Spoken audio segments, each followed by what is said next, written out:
ससुर जी, धीरे धीरे मुझे बहुत दर्द हो रहा है। ससुर जी ने मेरी। हेलो दोस्तों, आपका लोगों का स्वागत है। आज की इस कहानी में मेरा नाम अंकिता है और मेरे पति का नाम मोहन है। मेरी उम्र 25 साल है। मेरे पति फौजी हैं। घर में मेरे ससुर जी, सास और एक नंद रहती है। मेरी सासू की तबीयत बहुत खराब रहती है, इसलिए वह ज्यादातर अपने कमरे में ही रहती है और मेरी नंद दूसरे शहर में पढ़ाई करती है, तो वो कभी कभी छुट्टियों में ही घर आती है। एक दिन ससुर जी के पैरों में बहुत दर्द होने लगा, तो ससुर जी ने मुझसे कहा, बहू मेरे पैर में बहुत दर्द हो रहा है, क्या तुम मेरे पैरों की मालिश कर दोगी? मैंने कहा ठीक है ससुर जी। उन्होंने कहा, बहू मुझे अपने कमरे में ले चलो, वहाँ पर मेरे पैरों की मालिश कर देना। मैं ससुर जी को अपने हाथ का सहारा देते हुए उनको अपने कमरे में ले गई और उनके पैरों की मालिश करने लगी, तो ससुर जी कहने लगे, बहू थोड़ा और ऊपर बहुत तेज दर्द हो रहा है। मैंने ससुर जी से पूछा, ससुर जी कहाँ? तो वह कहने लगे, बहू घुटनों के थोड़ा ऊपर बहुत दर्द हो रहा है।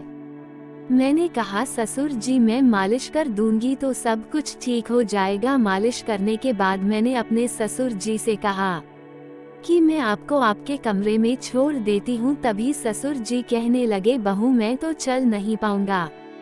अगर मैं यहाँ से चला गया तो वहाँ मेरा ख्याल कौन रखेगा? तुमको तो पता है तुम्हारी सास तो बीमार है। तभी वह कहने लगी, आज मैं तुम्हारे कमरे में ही तुम्हारे साथ ही सो जाता हूँ।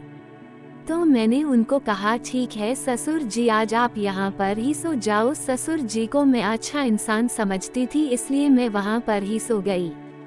लेकिन जब मैं सुबह सोकर उठी तो मेरे बाल बहुत उलझे हुए थे। मेरे गाल ऐसे लग रहे थे जैसे किसी ने इसको रसमलाई समझकर इसका स्वाद चखा हो।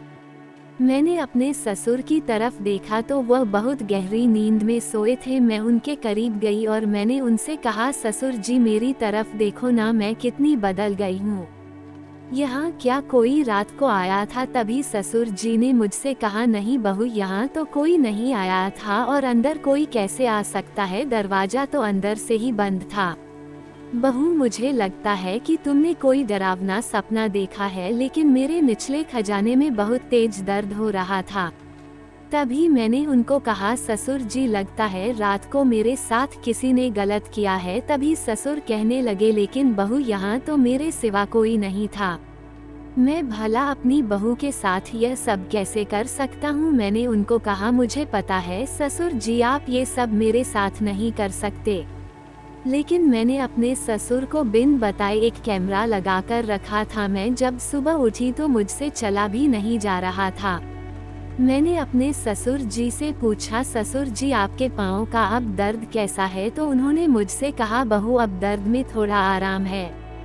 मैंने उनको कहा, ससुर जी मैं आपको आपके कमरे में छोड़ देती हूँ। मैंने उनको उनके कमरे में छोड़ा और फिर अपने कमरे में आकर कैमरा चेक करने लगी।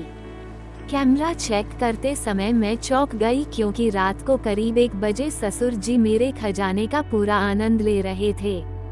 ये सब देखकर मुझसे रहा नहीं गया और मैं जल्दी से ससुर जी के पास गई। वह उस टाइम सो रहे थे। मैंने उनको कहा, ससुर जी जरा उठो और देखो ये सब क्या है।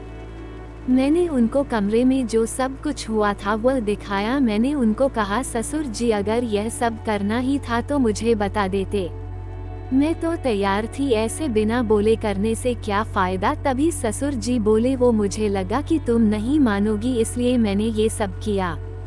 फिर कहने लगे, बहू तुम्हें तो पता है कि तुम्हारी सासू माँ बीमार रहती है, तो उसके साथ यह सब करना ठीक नहीं है। मैंने उनको कहा, मैं जानती हूँ ससुर जी कि आपका क्या हाल है। चलो कोई बात नहीं, पर आज रात को हम खुलकर मौज करेंगे।